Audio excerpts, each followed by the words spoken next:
Yes, good morning para sa mga ka-driver ko, katoing at sa mga flawless and sexy. Yes, okay po. Ngayon po ay meron po tayong pasahero. Ano po pangalan niya, tita? Wag siya, sabi niya. So, meron palang daw siyang gustong iparating sa ating mga driver niya.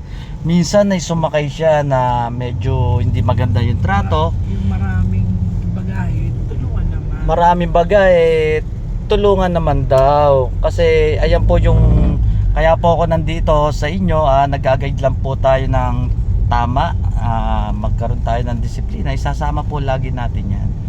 Tsaka yung sinasabi po ng ating pasahero na kapag yung medyo may edad na sila, tulungan po natin. Kasi wala namang masamang tumulong.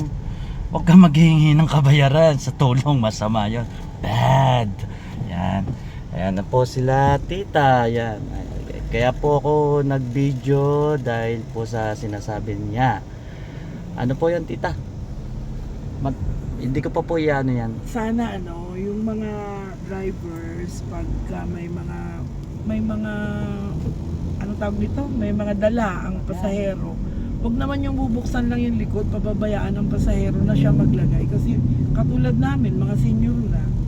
Hindi naman namin minsan kaya yung malalaking bagahe. Okay, yun lang.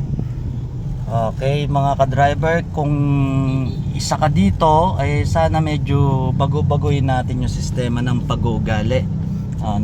Kagaya po niyan Majority naman nananawagan sa ating mga driver na sana pag medyo may mga edad, wag natin pababayaan. So, meron na tayong nagsasalita mga pasero na ito ang dapat nating iwasan, itong mga ganitong kasiraan po natin mga driver.